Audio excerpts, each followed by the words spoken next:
I try.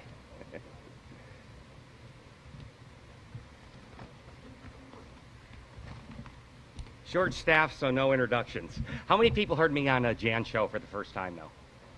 First time. 2 times? How many people are here for the first time? Nice insight with the peanut butter. Did you hear that? That was Brian. See, that's called insight. What changed from 20, 30 years ago where you never heard of anybody allergic to peanuts? The allergy is called anaphylactic shock. So the question I always ask is, why now? And Jan was saying with probiotics, because if you take antibiotics, it does wipe out your flora and fauna in the digestive system. But I think the better one is they're doing GMO.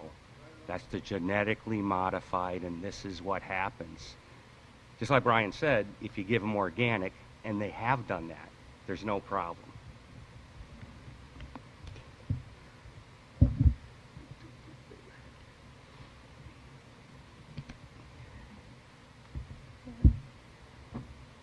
So I'm Brian Peskin. I come from the engineering field, not the medical field. So you go, what makes you okay to talk about this stuff? Well, the reason I got into it was personal. My wife became type 1 diabetic, doing everything the doctor said to do. Exercise her tail off, low carb. This is 25 years ago. Type 1. So it was like, how did this happen? You know, you're a good science guy. Where did this come from? So I did what anybody else would do. I went down to the corner store, health store, and one book is low carb, high protein, high fat. You know, that's. And the other one's the opposite. High carbs, no fat, no protein. That's orange. So who the heck do I believe? They're both MDs. They look decent. Comment is, I don't believe any of them. I believe science. In engineering, there's physics. Pretty much it's all physics. There's electrical engineering, dynamics, but it's all physics, essentially. Just hard science. So my first question was, is there a science that can tell me what the heck is right in all this stuff? Yeah, there's 2. Physiology and biochemistry. It's the only 2 things you need. Is there 25 different physiologies of human beings? No, there's 1. There's different books, but they all say the same stuff, maybe in a different format. Same thing with biochemistry. So after about 5 years, I live in Houston, Texas. MD Anderson, biggest cancer center in the world. And 300,000 medical-related papers, books, articles in the library. They were kind enough to let me use it. So I spent a lot of time there, and at the end of about 5 years, it was, my goodness, science says this. What the nutritionists and everybody is saying is the exact opposite. No wonder why everybody is so sick. How many of you would be happy to get a heart attack as long as your cholesterol was low? This is the problem today. I was talking to a guy, and we were talking about this, and we were talking about statin drugs. I said, you know what the NNT of a statin drug is? He goes, what's NNT? I said, number needed to treat. That's all you need to know about a drug. If I treat 100 people, how successful is it? And he goes, well, it's got to be 80, 90% less. 75, 50, 40. I said, try 1.2, which means if I take 100 people, 98 and a half fail. He goes, what do you mean by failing? I said, don't have a heart attack. I said, it doesn't matter if their cholesterol is lowered. That's called a surrogate.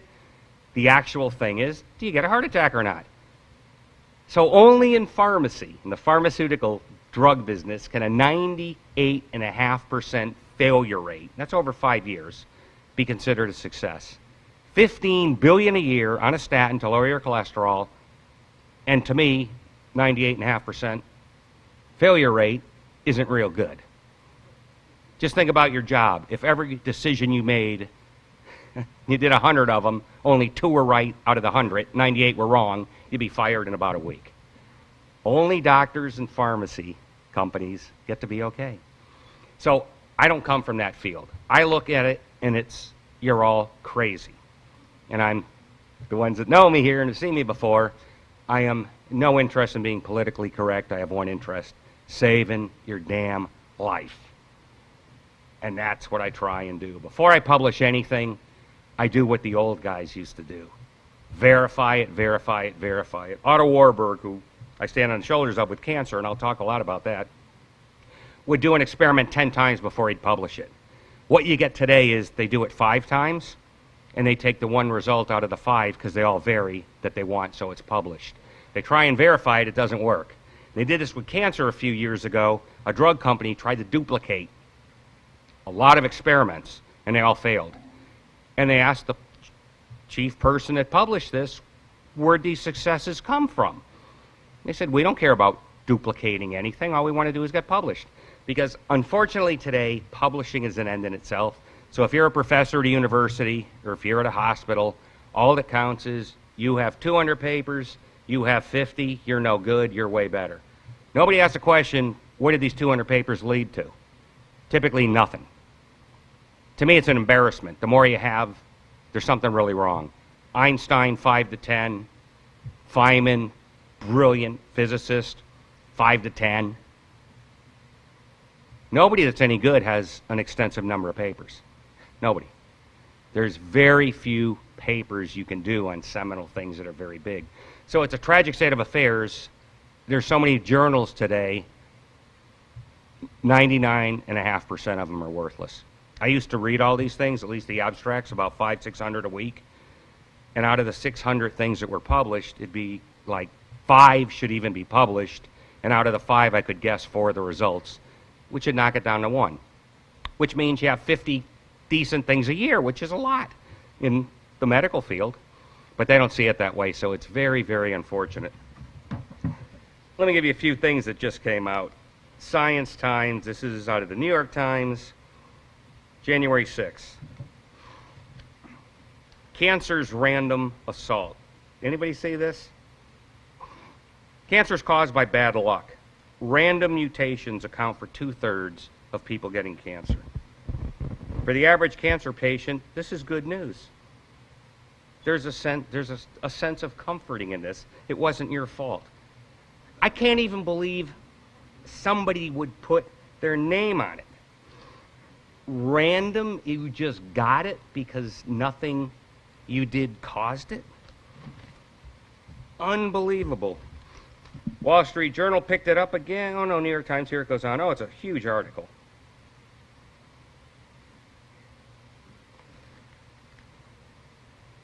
Raw data, living at random. Bad luck. It takes several mutations in specific combinations for a cell to emerge in a malignant tumor. What they don't tell you is you don't get enough mutations. It takes about 6 or 7 or 8 per million base pairs. That never happens. So the guy that came up with the oncogene, it's Weinberg, MIT, reversed it and said this doesn't confirm reality. Cancer is not genetically caused. That's been changed. How many of you here know that hadn't heard me talk before? Very few of you. It's nothing to do with genetic mutations. This thing goes on and on. There's still ambiguities to resolve. Long suspected agents like dietary fat and artificial sweeteners may not be so potent after all. They don't do it because it's random. Doesn't matter what the heck you eat. Why would it? Everything is in the adulterated fats. That's been proven. Especially with my work, and I'll talk more about that. In the ecosystem of the body, cancer cells go through a much faster version of this process. The fittest of the bunch, cancer cells are very fit, develop the weaponry to invade and destroy their surroundings, which is pretty much like humans do on their own. Cancer is a defense mechanism by the body. Okay? Cancer is caused by one thing. Otto Warburg, prime cause of cancer, lack of cellular oxygen. Okay? So it's like if you've got your oxygen cut off, can't breathe, they'll smother you, 2-3 minutes, you're dead. Same thing happens at the cell level, 33%, about a third, over many years, doesn't have to be consistent, so it can be shut off the oxygen for a while, let it come back, shut it off, let it come back. After, could take as long as 2 decades for cancer to start. So anybody that gets cancer, it's gone on for a long time. If a baby has it, came from the mother. I wrote The Hidden Story of Cancer. It's been through 6 different editions, printings. 2 foreign languages, South Korean and Dutch. Sold about at least 15,000 hard copies, maybe another 5,000 or ebook versions. So it's almost 20,000 copies. So this was my first big scientific book called The Hidden Story of Cancer. Lack of cellular oxygen. So what happens is, if I starve the cell of oxygen, it's 2 choices. It can either die, right, like if I smother you, or nature is real smart. It can become stupid and lose its intelligence but live in a process called fermentation. Fermentation is what a yeast lives on, okay? A yeast is pretty stupid. What does a yeast do? Divides like heck. That's the bubbles, right? If you ever bake bread, yeast, put warm water in, put sugar in, yeast runs on sugar, so does cancer, swells up, and it just divides. So a fast dividing cell structure means nothing as far as cancer. And these guys are so stupid. And yeah, they are stupid. We'll say that's the hallmark of cancer. No, it isn't. The hallmark of cancer is impaired cellular respiration. That's been proven. Warburg, somebody sent me this book by Seyfeld, Cancer is a Metabolic Disease. This guy is a professor at Boston College. He was a big genetics guy. Changed. 100% confirmation of everything I've ever said in The Hidden Story of Cancer. This was published in 2012. I had 98% of it in 2006 when I first published Hidden Story of Cancer. There's a couple of new things in here I didn't know. He explains a couple of things. But he even can't believe the mistakes these people are making. And here's one of the quote.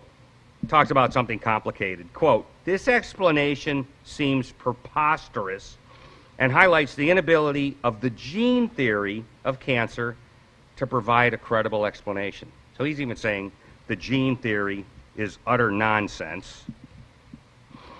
Here's another one. "I must apologize to Dr. Gibbs," another sharp guy in the cancer field supposedly, "but I seriously question this notion.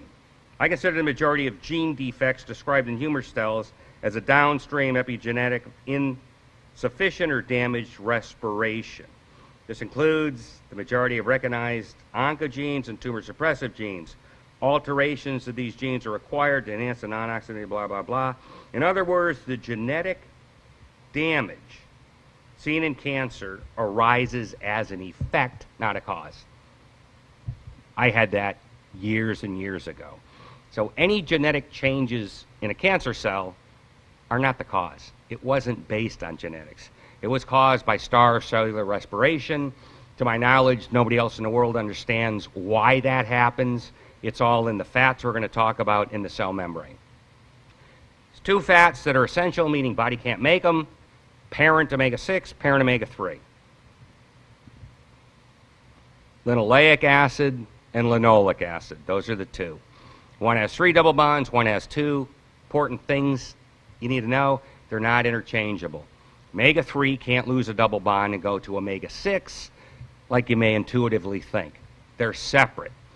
The omega-6 series is 10 times more important than the omega-3 series. I know you've all heard fish oil, fish oil, fish oil, omega-3, omega-3, omega-3. They are killing people. Anybody here taking fish oil, bring it back or throw it down the toilet, because it is a pharmacologic overdose and will shut down your immune system totally. What happens is DHA and EPA in fish oil, you get so much, it displaces the critical omega-6. So there's 2 fats in the cell membrane that have to be eaten because your body can't make them.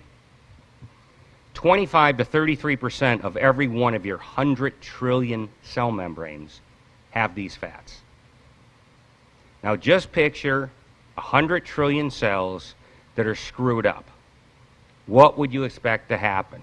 Well, I don't know specifically, but I would certainly guess we'd have a heck of a lot of problems. Well, the first one is hormones can't get through. So picture a trans fat, it's like plastic. People have told me, doctors, I'll say this.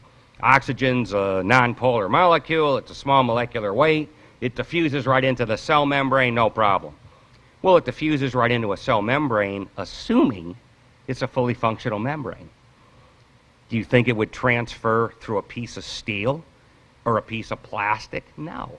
And that's what we're doing with the adulterated fats. Why are all the fats adulterated? The omega-6 series are. The omega-3 aren't because they're too reactive. So any fast food restaurant, all the frying is in omega-6 fats. Safflower oil, sunflower oil, canola oil. What does adulterated mean? They're stopping the oxygen transfer so it doesn't spoil. You go by the fish area in the supermarket, right? Usually it smells. That's rancid oils. It's supposed to happen. That's why your body makes antioxidants. The problem is, if it's not doing that, we don't get the oxygen transfer. And that's what's happening in 100 trillion cells. So the first thing, when I saw Warburg's work, is, my goodness, this explains cancer. Second one is heart disease. The body uses oxygen to solve everything. Oxygen is the healer. Ask any MD. They'll all be correct in knowing that. You stop the oxygen, you've got a problem. Well, what sucks up oxygen? Inflammation. These are the hallmarks of both heart disease and cancer. So since 2008, everybody that does anything with cancer understands it's an inflammatory problem. Where is it inflamed? In the skin tissue. It's called epithelial tissue. All of your organs are lined with skin. What is skin? Parent omega-6.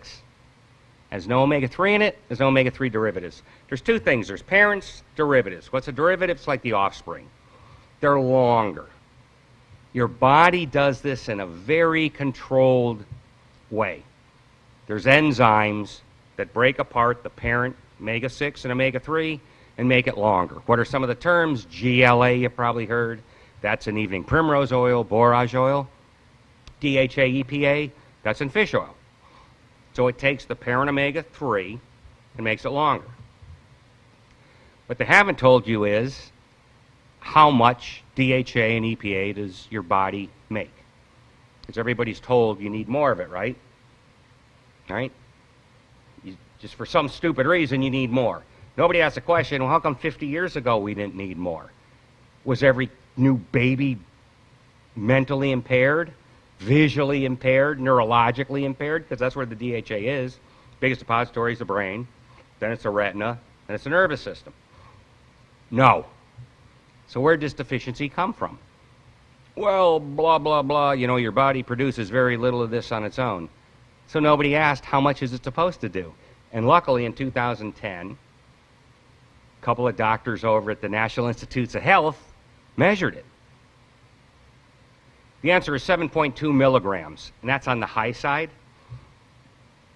7.2 milligrams a day for the brain. They did radioisotope testing and measured it. So if you want to double that for the eye, nervous system, and everything else, say 15 milligrams. That means anybody recommending fish oil, you're getting a 20 to 500 times overdose of what your body would ever make on its own. Now, is there anybody here that thinks 20 to 500 times more is better? Because if you do, your thinking is very, very screwed up. More is not better in everything. Better be very careful with the more is better. If I shove a gallon of water down your throat, you're going to die.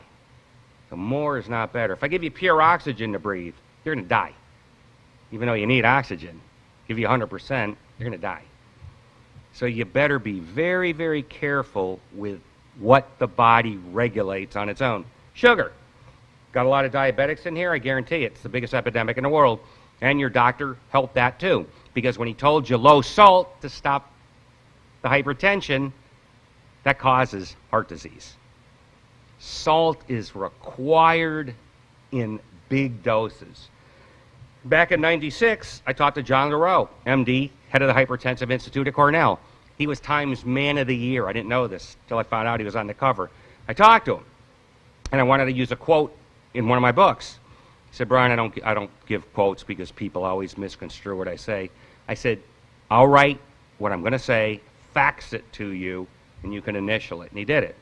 1 out of 5,000 people would salt restriction help. 1 out of 5,000. So this was known in the 90s. And just a little while ago, some more articles came out with that.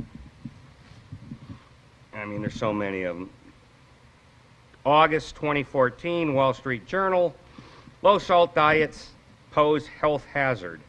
The most comprehensive studies to date. 100,000 people. And then it's showing what they're telling you to do. It's incredible. There's not a single study showing the benefits of a sodium intake of less than 2,300 milligrams. Yet the American Heart Association is saying less than 1,500. They're telling you almost cut it in half when there's no experiment that's ever shown cutting it does anything. The World Health Organization is at 2,000. It's incredible. So the medical advice and nutritional advice most people are getting isn't a zero where it doesn't harm you. That I could live with. It's killing you. Salt also makes you become more diabetic because salt is what's called passive diffusion. Takes the insulin, shoves it into the cell.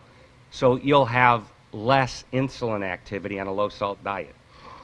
I could feed you 10 times more salt than you'd ever eat on your own. Within 3 days, antidiuretic hormone kick in, and your blood pressure is normal. This was known. They did something called the Intersalt study with 10,000 people back in John LaRoe's day. All that happens in the field of nutrition and medicine is it's a merry-go-round, and this is in my book, PEO Solution and 24-Hour Diet. Start here, 20 years later, goes full circle. You're at the same place. It's only the medical field that gets nowhere because there's no accountability. They can't pin it on them. If an engineer could get away with this, you'd have buildings collapse all the time. But they can't because if the roof is designed and it falls in, who the hell designed that? They're going to jail. But because the body is so good in the medical profession, they can be wrong all the time. And how do you prove them wrong? So the only thing you did was just do this one thing that the doctor told you? Well, no, I did 10 things. Oh, there you go. You can't prove that it was this. But this comes out over time where you get this kind of stuff. People finally say, enough. Had another brilliant one, a cholesterol one. Let's see, where's this guy? It's the low salt one, random. Oh, it is the cholesterol one. Now they want to get it lower than 70, LDL cholesterol. Here's where I start in cholesterol. Is there a sensor in the body for it? No. Is there a sensor for everything else? If it's needed to be, yeah. For glucose, blood sugar, 0.1%, 0.1%, which means we're all the same blood sugar to 1 part in 1,000. So take 1,000 drops. Within 1 drop, we're all the same, unless you're diabetic. That's pretty darn tight. Sodium, calcium, 4%, potassium, 4 to 6%. So the answer is yeah, there's all kinds of regulated systems, if it mattered. So I look at cholesterol when I first started this, was like, it can't matter. Genetic defect, that's what they come back with. Oh, really? Because you can't explain it, it's a defect. No. Nature can't afford defects. We would perish as a species. So with more and more of my studying with the oils, LDL cholesterol transports those oils. Parent omega-6, parent omega-3, it's like magnetized to it. So it pulls it along. Okay, so if I lower cholesterol, is it doing anything good? Sure, it's doing something good. If you're eating a pile of junk oils, trans fats, fast foods, even the good restaurants do it. It's going to lower the junk, right? Because if I knock cholesterol in half the oils it's transporting are now gone. They're not going to get transported. Yeah, but you're knocking down the good oils at the same time. So that's a rather stupid way of doing things. The answer isn't knock down LDL cholesterol. The answer is put back in the parent omega-6 and parent omega-3 in fully functional form. So the oils have to be organic, unadulterated, fully functional, and you're not going to get them at your corner supermarket. All the cooking oils are ruined. Extra virgin olive oil, probably not. But if it's not organic, forget it. It's going to have its oxygenation shut off. And there's many ways to do it. You can do it with a trans fat, you can do it with an esterified fat, you can do it with preservatives. It doesn't have to be a trans fat only. New York banned it. They think they're real smart. And the first time that came out, I talked to a colleague, I said, and what's going to be substituted? He just looked at me. Don't know. I said, I'll tell you one thing, no matter what it is, it's going to be worse than trans fat. And it is. called an interesterified fat, raises the heck out of blood glucose. We have something called a diabetes epidemic in America. It's uncontrollable. Everybody's becoming diabetic. That's the #1 cause, the screwed up oils. Cell membrane insulin doesn't work. The second one was the high carbohydrate diet that your doctor probably told you to do, right? Don't eat any saturated fat. Here's the first one on the saturated fat. In 94 or 96, Lancet published what was in a clogged artery. They analyzed the fat. Guess how much saturated fat was in there? 0. So when I saw this, it was okay. 0, but what's the accuracy of the measurement? Maybe they can only measure to 20%. I don't know. No, they can measure to 0.1%. So it was 0. You know how many cardiologists knew this? 0. Until I talked to them or they heard me in a lecture. 0. I'd see med students on a plane. Hey, how much saturated fat's in an artery? Well, I know what my teachers say. I said, yeah, what they say? Loaded. I said, try none. And they just looked at me like, right, there's none. So if you have a board-certified interventional cardiologist telling you to do something, don't eat any saturated fat, he's killing you. It's not a 0. He doesn't know what the hell he's talking about. And this is just inexcusable. Absolutely inexcusable. So what they did was, because they thought all fat was bad, don't eat any fat. Then they came up with protein's bad too. I don't know where that came from. But what's left? Carbs. Now, where do you start with that? Okay, so carbs, what's the big deal? Well, first thing you need to know is a carbohydrate is sugar. Typically all goes to glucose. That's the sugar in the body and the bloodstream. Okay, that's #1. Big deal. How much sugar's in the bloodstream right now? If I prick your finger like a diabetic and put you on the blood glucose meter, their target number is 70 milligrams to 90 milligrams per deciliter. And I saw that as there they have it in millimoles, so it's okay. What's this mean? I'm simple. How many teaspoons of the stuff is it? So I figured it out, took all of 10 minutes, and it was like 0.7 of a teaspoon. That sure as heck can't be right. Because every 20 calories of carbohydrate, every 5 grams of carbohydrate is a teaspoon. So the average American is eating 60 to 100 teaspoons of sugar a day. Because on a 2,000 calorie a day diet, 60% you're told to have carbs. 60% of 2,000 is 1,200. 1,200 divided by 20 is 60. Your doctor was telling you to eat 60 teaspoons of sugar. Bloodstream has less than 1. Where the heck does the other 59 go? And that's the normal one. Most people are eating 100. Fat. How do you know? There's something called insulin. Insulin, medical physiology textbooks, is a fat storage hormone. That's what insulin is. Has to get the glucose out of the bloodstream so you don't die. And everything grows in a high sugar environment, by the way, especially for women yeast infections. You're eating too many carbs. As simple as that. Knock down the carbs, that thing's gone. So high carb diet, all women are going to get yeast infections. I mean, you're just doing it. So this is the state of America. We're told the absolute opposite of what's in the science textbooks. And that's why I ended up writing the 24-hour diet. Doctors asked, what do I tell my patients to eat based on science? So I didn't want to do another book after I did the Hidden Story of Cancer, but I did that one for them. And it's an excellent book. It's completely consistent to PEO solution from a dietary viewpoint thing. So it starts with carbohydrates, fats, protein, what happens. So you look at that, and then you go, okay, does a protein or a fat have an insulin response? No. Protein does, but it's not in the bloodstream. People say, yeah, it does. It's the same one as a carbohydrate does. Not in the bloodstream, and that's all I care about. Fat is 0. So anybody that's diabetic, you want to go to bed at night, eat cheese. Best thing in the world, your blood sugar will not rise 1 iota. Second best thing is protein. Do not touch a carbohydrate. The other thing carbohydrates do, makes you a sponge effect. Every ounce of carbohydrate, you need 3 ounces of water. Wolf down a pizza at night. I used to do this. I was a carbivore 30 years ago like everybody else. I'd get a pizza, wanted to be good to myself, hard day, I'm going to eat the damn thing. And you get up at 3 in the morning, what? Drinking 2 quarts of water, right? Human sponge. Then the low carb people or the high carb people come in. Oh, when you get rid of the carbohydrates, all you do is lose water weight for 3 days. Then after, it's all fat. That effect is gone in 3 days. And by the way, you think running around bloated is a good thing? Is that what you're telling me? Walk around like a sponge. When you knock out the carbs, amazing. These oils also hit the apostat in the brain. You don't crave the carbs like you used to. The carbohydrate cravings go way down.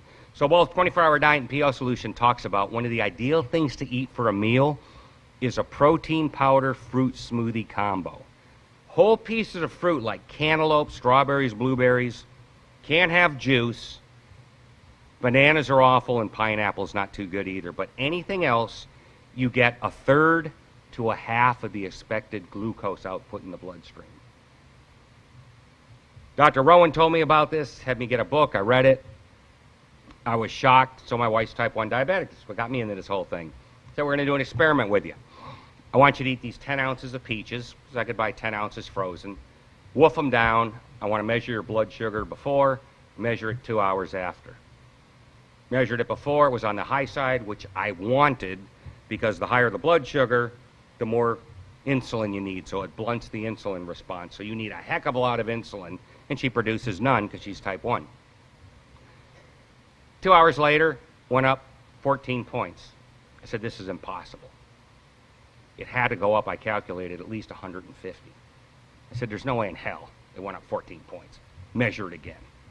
Got the same answer. I said, okay, we're doing this again tomorrow. It couldn't go. Where did it go? Because it's in there. Did it again? 17. So 17, 14, that's the same level of accuracy on a home meter. They're not that accurate. They're within maybe 10%. I said, wow. Called up diabetic endocrinologist. You ever hear of fruit being different with the blood glucose amount? No. Colleague of mine is a top endocrinologist. He was not aware of this. So the biggest thing for diabetics, any of you are diabetic in here, get one of those 2 books. It talks extensively about it. You want a protein powder with as much frozen fruit chunks as you want. You freeze the fruit, put it in chunks, it's like ice cubes. You don't need to put ice cubes in it. All you do is scoop of protein powder, much fruit as you want, 6 ounces to 10 ounces. Put enough water in so you get a smooth consistency. The protein powder makes it like a milkshake. And you can drink the whole thing, and when you're done, you get double effect. Your stomach is expanded because it's liquid, so you can't eat anymore. Sweet tooth in the brain, and we do have a sweet tooth. We're supposed to be eating fruit. It's fulfilled. You have that smoothie, 20 minutes later, walk by the pizza, the banana split, the cake, you can't eat it. It is the best thing in the world. And you talk about easy, I got one of these Ninja blenders. It was under $100 at Best Buy or something, or Bed and Linen in one of the stores. You grind it all up in it, and the way you clean it is you just throw water in it and rinse it. It is the quickest thing, and it's a total meal. It's unbelievable. And fruit actually has the parent oils in it. Now, there's not a heck of a lot of them, but if you're a raw foods vegan like Dr. Rowan, you eat enough fruits and vegetables where you don't need a supplement. If you're not raw foods vegan, you're not going to get enough of the oils doing that. So I recommend everybody to take a supplement with these oils in it. But that is the biggest boon to diabetics on the planet, and the endocrinologists specializing in diabetes don't know it. Yeah, low salt diet's the risk. Another awful one, double mastectomy. You remember when this came out with Angelina Jolie with this double mastectomy nonsense? This is god-awful.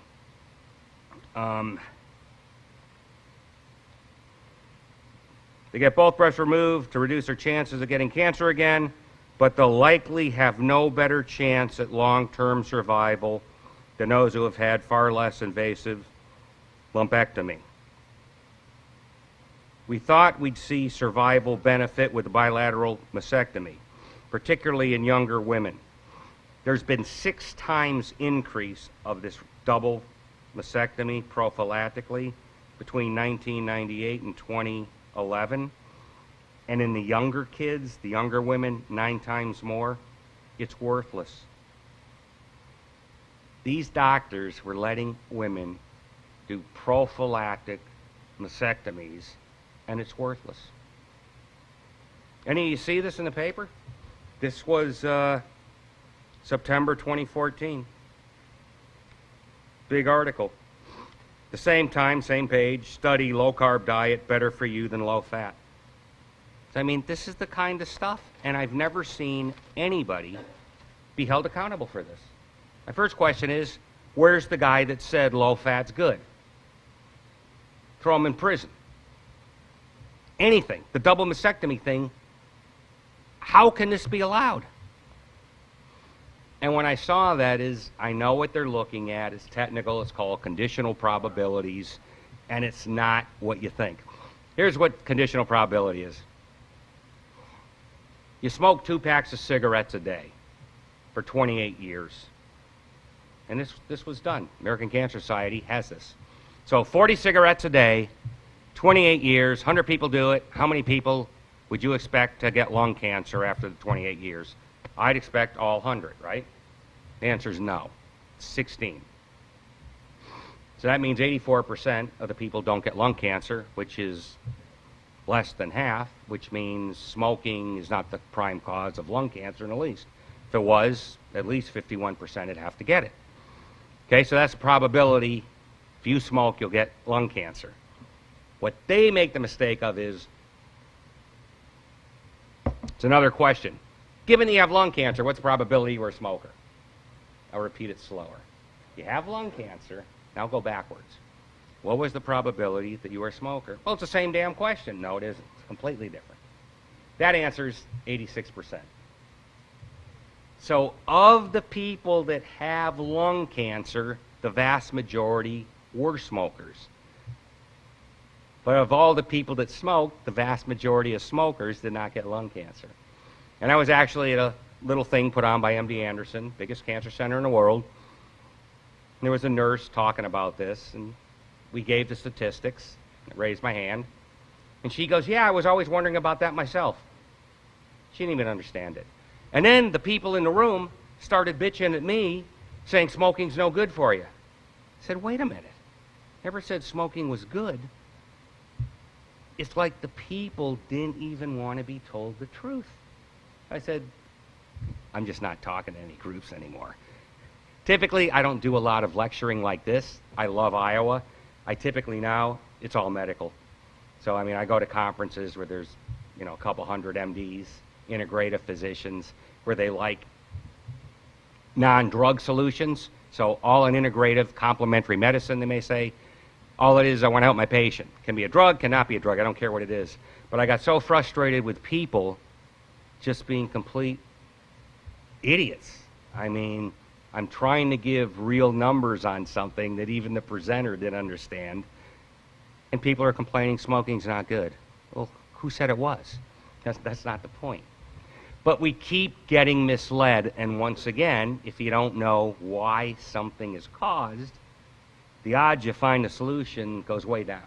Now, it can happen. You don't necessarily have to know what causes everything to be able to stop it. But wouldn't it be nice if I knew the prime cause of cancer to stop it? And the answer is, yeah, we do know the prime cause, the oxygen transfer. So back to these oils, what else do they do? They're in every cell membrane. So they're the brick and mortar. It's like if I try and build a house and the brick's defective. Well, it may go up for a little while, but then it starts falling apart. That's your cell membrane. 100 trillion of them. All of your sexual hormones are based on this. So women have a lot of PMS type problems, estrogen related problems. These oils are the building block of all the steroids. Steroids are the basis of the sexual hormones. So you straighten that out. They lead to PGE1, which is the body's #1 anti-inflammatory. Remember I told you a little while ago?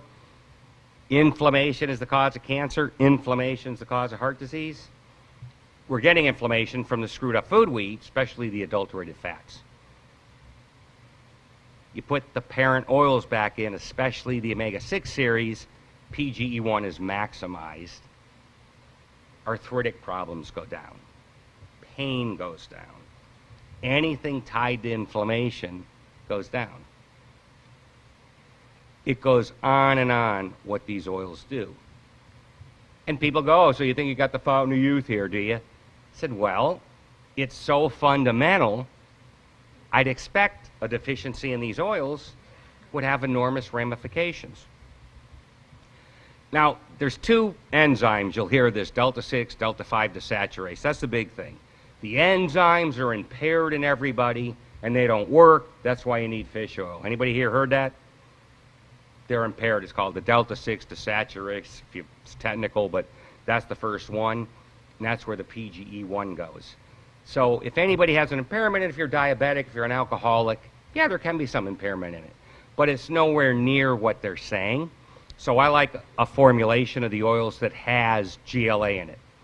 So when you look for the right formulation, Evening Primrose is by far the most efficient oil for maximum PGE1.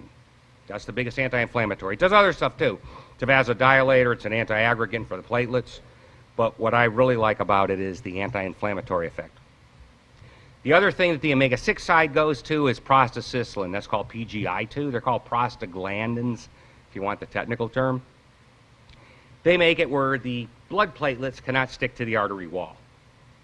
Okay, well, if your blood's going with the platelets, start sticking to this artery wall, what's that called? Well, it's a thrombosis. It's typically a blood clot. They build up, and then they fill up the whole lumen. That's the inside of the artery. Heart attack, right? Nothing can get through. Nothing gets through. No oxygen's getting through either. You get a heart attack. So these oils go into the artery to make it expand. Blood pressure, 120/80, right? So it spits out at 120, artery goes whoop, and then it goes back. So it has 40 pounds negative when it closes. That's the 80. If it doesn't expand, it's going to be probably 140/120. So the analogy is a balloon that expands or a straw that doesn't expand that's going to crack. That's what happens with stiff arteries.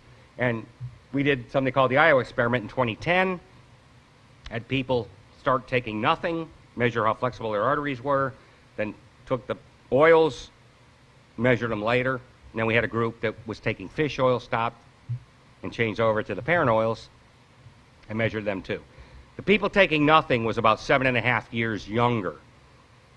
It's cool. It's called plasmography. You can measure blood flow, just putting your finger in like a pulse oximeter like you do for measuring blood oxygen. If any of you have been to the doctors and put your finger in this thing, you know, your blood saturation level of oxygen is blah, blah. Works on the same thing with sophisticated computer analysis. It's really cool. You can look at population samples and see where your biological age of your arteries is. So by taking the oils, 4 months later, about 7.2 years younger, which is pretty good, doing nothing. No change of anything. People taking fish oil, stopping the fish oil, going to the parent oils, 11 years younger. You go, wait a minute. There was an 11-year difference with that compared to 7 years doing nothing? Yeah. There's one deduction. Fish oil made you 4 years harder arteries. So when you stop the fish oil, you get the 4 years back, and then you get the 7 years. 4 and 7's 11. Fish oil people hated that. So they hate my guts all over the place. They won't listen to anything because they're making so much money on that poison. They won't listen to anything. If you get PEO solution, there's about 25 inconvenient truths. One of them is fish oil raises the heck out of blood sugar levels. So any diabetic, do not take fish oil. Don't take it anyway. It blunts the insulin response. It's just awful. Gives you cancer. It oxidizes immediately. DHA, just to talk about that, that's got 6 double bonds. At room temperature, it goes bad. Okay, 70 degrees, it goes bad like that. What's your body? It's 100, right? 98.6? Think how bad it goes. Well, your body has antioxidants. It takes care of that. It can't take care of it enough when you put that overdose in. And they did an experiment in monkeys, which is a primate pretty close to a human. Got lipofuscin all over its liver. Lipofuscin's the age spots. Okay, so if you have a lot of brown spots on your skin, that's these oils going bad. It tells you how much of these junk oils you've eaten over the years. You start putting in the right oils that are fully functional, unadulterated, the organic ones, they'll start lightening up. But that stuff is in your internal organs too. How well do you think they're working? They couldn't give the monkeys any amount of antioxidants to stop that. This is happening with fish oil. They don't want to hear this. Other interesting thing with fish oil, Dr. Rowan gave me this. There's warm water fish, cold water fish. Warm water fish can be in 70 degrees. Cold water fish can be in 30. Well, first thing you need to know is DHA, EPA, they're long chain. They're antifreeze for a fish. If I threw you in the 30 degrees water, you'd freeze. Or 25, you'd freeze anyway, because your body is 70% water. So nature has two choices for the fish. How do I get it where it doesn't freeze? The long chain fats or alcohol, because you can throw vodka in a freezer, it won't freeze. But you'd have a drunk fish, so there's only one choice. That's all. And then the kicker is the warm water fish have 14 times less DHA, EPA in them. 14 times less. Now, what are these idiots telling humans to do? Take enormous amounts of what the fish living in 30-degree frigid water would do. Forget the warm water fish. 20 to 500 times pharmacologic overload. And when I tell this to the doctors, their mouths drop. And then they get sick. The ones that care really get sick. I've been prescribing this to them. I said, look, it's not your fault. You're not accountable if you haven't heard this or you don't know this. But once you do know it, you are accountable. So as long as you change now, that's okay. But I still get a pile of them that don't change. They go with the herd. They go with what's called consensus. And consensus has no place in science. Because in science, it's always one guy leading the way. One Warburg, one Einstein, one Feynman. There's no team of anybody in science that does squat. One Steve Jobs. You're doing it this way. But we can't. Fired. Can you do it? Fired. Yeah, I'll do it. And it gets done. It's always one guy. Maybe two, but it's typically one guy spearheads it, and you have one guy tagging along for the ride. Consensus is always wrong. It's just like this global warming stuff. You know, you watch Bill Maher. There's 10,000 scientists saying. You may think that means something. It means nothing. Typically means run. First thing is, you look and see how many. Second thing they didn't tell you is there's double that saying it's garbage, which it is. It's not caused by us at all. It has nothing to do with carbon dioxide. It's beyond stupid. Here's a way to cut down carbon dioxide. Start killing you all off. You won't be spitting out carbon dioxide, right? You breathe in oxygen. So kill half of you. Just solved it. You know how stupid that is? Do you know how utterly stupid this is? And plants take it in. So plant more. I mean, it's just beyond stupid what you look. You know, it's just incredible what I hear. You know, I read a whole book on this thing, how nonsensical it is. There's variations all over the place. But a lot of it is what people are doing. We're screwing up the oceans too. You don't think the military is doing sonic things, creating problems in the oceans? Where do you think all these tsunamis are coming from? Something is being done, you're not told it. It's weaponry. Just like in that, with the environment, it's being done. We're killing ourselves with the adulterated food. Nobody's thought, what is this doing? Okay, it's giving long shelf life. I can have, you know, all kinds of food that lasts for a couple of weeks without smelling bad, without tasting bad. But am I killing anybody? Hopefully not. Well, once again, because you don't die right away and the body is so good, nobody's accountable. I'm amazed not how sick we are, it's how resistant we are to everything wrong. You don't like the price of gasoline because it's too high, which it's not now. But, you know, when it was $4 a gallon, I know. Try throwing some water in your tank. Well, the car's dead. Worse than dead, it's not that it just won't run, you seize the engine. Same thing with our fuel. We eat the wrong stuff, but we don't die right away. So nobody is pinned. So these oils are absolutely critical. All of your skin, parent omega-6. So almost everybody I look at, their skin is a mess. And that's the first sign that you're eating way too many adulterated oils. Should be very smooth. Fingernails should be like glass. Most women have Hill Valley ridges on their fingernails. Same problem. They're eating no fat or adulterated fats and high carbs, and I mean, it's just easy to go. So the inside of your artery is epithelial tissue. It's the same lining as your skin. So if your skin is on the outside is awful, your skin on the inside of that artery is awful, and you will be getting a heart attack. It's only a matter of time. 90% of cancers start in epithelial tissue too. That's called a carcinoma. Same darn thing. If the integrity of the skin is there with these oils, you're going to get the oxygen transfer. There's no way you're getting cancer unless you walk through a radiation field or poison yourself with, some kind of respiratory poison like cyanide. You're not getting it in normal everyday life. So these oils are critical. Second thing is a shortage for most people. Minerals. Not the vitamins, but the minerals. Minerals are not in the soil. You can grow great looking plants, they look wonderful, but they don't have what we need. Typically, humans get minerals from animals. They're in the soil, the plant grabs them. The animal eats the plant, we eat the animal. Then we get the minerals. Minerals have to be tied to a protein, because that's the way they get transported into our cell. You eat some chalk, you eat some calcium by itself, your body can't use it. So the best way is called a truly chelated mineral, where it's tied to an amino acid. And there was a guy, colloidal minerals are awful. Colloids are too big to even get into the cell membrane. There was a big guy, Wallach, he had Dead Doctors Don't Lie, great tape. He was big on colloidal minerals. It looks like he's not using them anymore. He's using the chelated ones, which we've been using for 20 years from Albion Labs. They're the world leaders in animal nutrition. And when I first started looking at this I want a company that specializes in animals.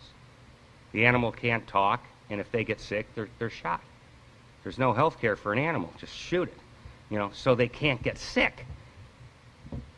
So I read some of their work, and it was outstanding. And from day one, we were with truly chelated minerals.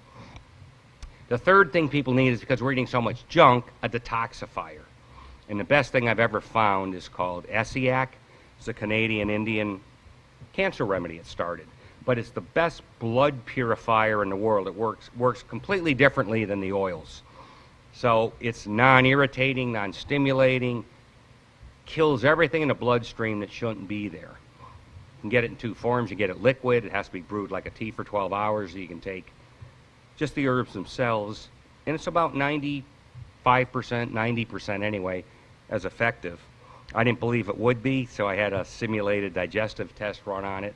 And when you look at the chromatography, what came out of it was about 90%. So it's convenient, but I take the liquid one because it's topical. Wonderful on the herbal if you're getting any kind of a cold, the flu, anything. You take a couple cups of this stuff, knocks it out in 2 days. Normally, you almost never get sick, but there's stuff going around. I even have congestion. Everybody I've talked to has this. Internationally, I guess there's a CDC, Center for Disease Control, that there's something out. You don't get a temperature, you don't get anything, but I can function with it at least. Before I started doing all this, I live in Houston. I'd be bedridden about 5 times a year because I'm very sensitive to grasses. And there's pollen and grass there all the time. It gets so hot. I'd sneeze like 60 times in a day, and I just have to go to bed, and I couldn't think. What is 2 and 2? Don't ask me. It was that bad. Now I can sneeze, but no problem. There's no bedridden. So the immune system goes to the roof. So the whole key is having an immune system that's up here compared to this. Like right now, everybody has pneumonia in their mouth. You don't know it, but go to the hospital, get a swab, you do. Why don't you get full-blown pneumonia? Because there's not enough density given your immune system. But if your immune system is down here, problem. So high immune system, you can do a lot of bad stuff. Low immune system, not good. Cancer has nothing to do with the immune system. That's why they're lunatics when they talk about the immune system and cancer. It's not a foreign invader, it's a protective mechanism with that lack of oxygen. That's why all these vaccines and everything else aren't going to work. And this cancer. I mean, you could see some of the places I have notated here. He tears the cancer researchers up more than I do. He can't believe they don't know Warburg's work, and he actually says they're going to get nowhere. The whole genome thing has been a complete failure. Nothing has come out of it. They lie and act like it does, but the number of people that it helps is minuscule. Always works in a cancer that's minuscule. 50 people get it a year. So if you help one, that's good, but it's always in some obscure case, and it's always in a number that's next to nothing. They're making no progress. In 40 years, it's deplorable. And they just won't because they don't understand Warburg stuff. And it all starts with the oils. So bottom line, you want fully functional oils that have more omega-6 and omega-3. At least 2 to 1, because in the body it's 11 to 1. Everybody tells you we get too much omega-6 in a diet. No, you don't. You want way the heck more. When you figure it out in all the organs, the average organ has 6 times more. Does not want much omega-3. And the other thing is, we're eating a pile of adulterated omega-6. The omega-3 you get is never adulterated. Nobody fries in flax oil, right? You put any heat on it, it goes bad too fast. So the omega-3 oils are never used. All the adulteration is in the 6, and that's in your grocery store. If you wonder, where's olive oil sit in here? It's a 0. Olive oil is omega-9. That's a non-essential. Your body makes it, but it won't hurt you. And what about the Mediterranean diet? They don't use adulterated oils. They're not using the processed fats. They use a pile of butter. And they saute at low temp so they don't ruin it. Lack of a negative. Lack of a negative is not a positive. So I do life systems engineering, and it's 2 very, very different things. How good something is compared to how bad something isn't. It's like the conditional probability. They're not the same thing at all. Somebody was talking about a pizza, wants me to design a pizza that's real healthy. And I said, the first thing is, it's all carb on the crust. It's carbohydrate. You're going to give kids pizza, and they're going to get diabetic and fat. I said, you need to find a way to cut the carbs down. I said, I don't care if anybody recognizes it or not. They do in America. They've just switched. I don't know how they're looking in Canada, but it's your job to tell them this is what you need. So it's 2 things. You want maximum nutrition, which is organic, different things so you don't have the negative processing, but then you want minimal anti-nutrition. What's the difference? Like whole wheat flour. Yeah, it's a little nutritionally better than white flour, but it's still very negative because it's still a carb. Carb is a carb is a carb. If any of you are thinking, oh, but what about the glycemic index and the slow carbs? No, slow is 10 minutes. When you look at the curves, and I have them in the book, because I'm an engineer, don't tell me fast, slow, show me the curves.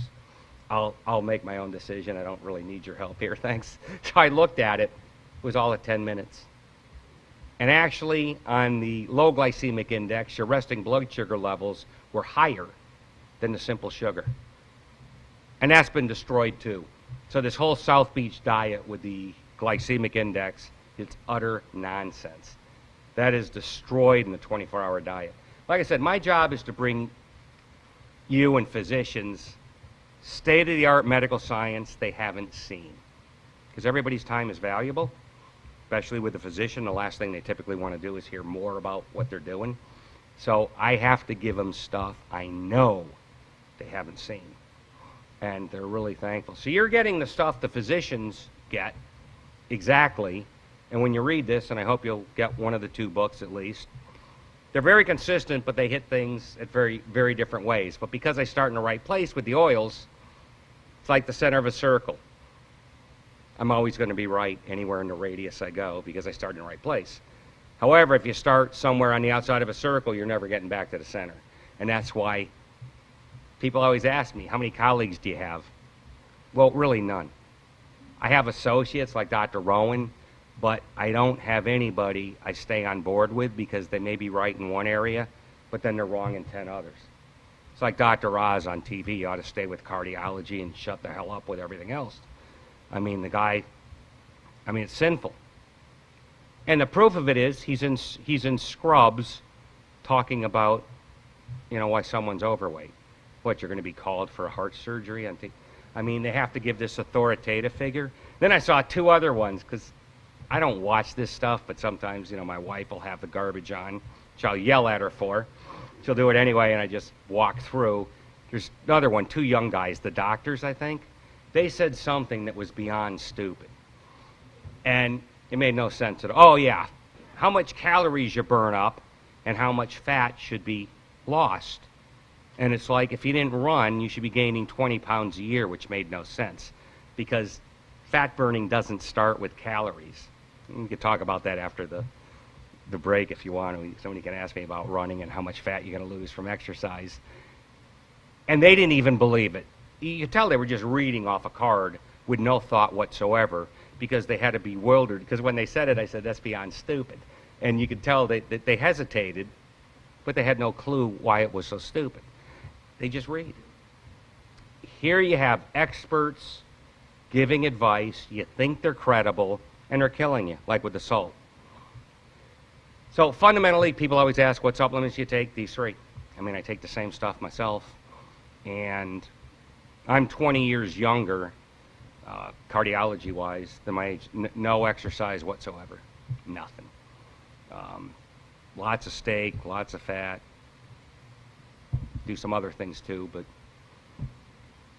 you would expect much harder arteries, and it's amazing, the doctors, that it's the way it is. I mean, they can't believe it. We've also had reversals of calcified plaque. Top radiologist, Dr. Kagan, called me and said, I've never seen this before.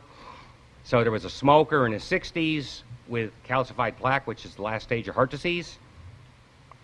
Reversed it by about 15% annualized. He's never seen it. Had another doctor, anesthesiologist, personally. He had an aortic problem. 85% better in 2 years. They've never seen such a reversal. So these oils are phenomenal.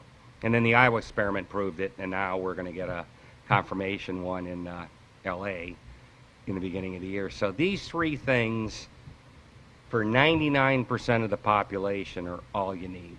I specialize in what does the average person need. Elite athlete, a little different. Somebody chronically sick, you know, you're dying of cancer.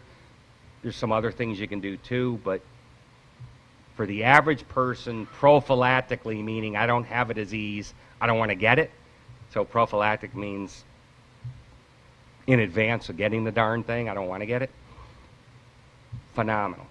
Biggest bang for the buck you can ever get, and I'm all about disease prevention.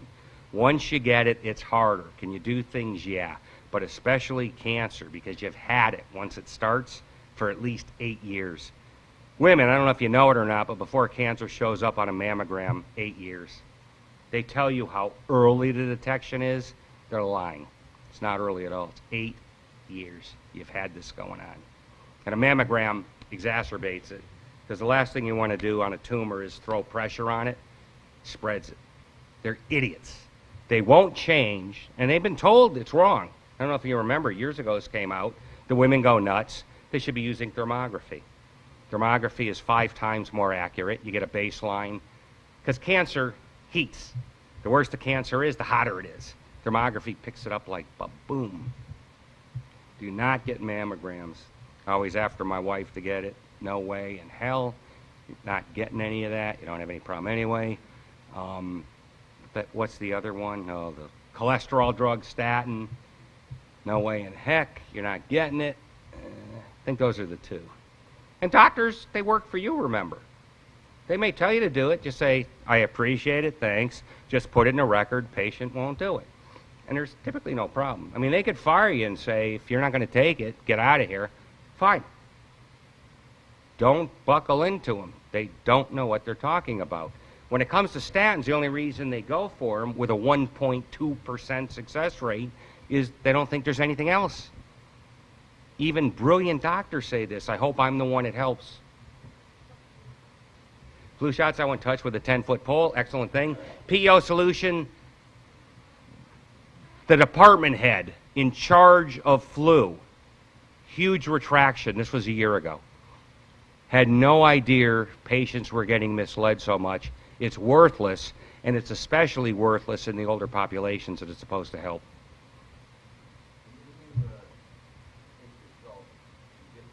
Salt? Yeah, good question. I like salt from the sea.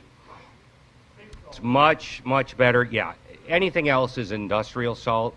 It's 99% sodium chloride. If you get any kind of sea salt, and there's different brands, it's about 85.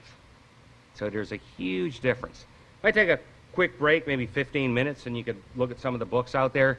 We're almost out of PEO solution. It's going to be 2 months before there's more in stock. It's available in ebook, but the printing ran out real fast. I didn't realize we've done 3,000 in a year, which is pretty impressive given no real advertising.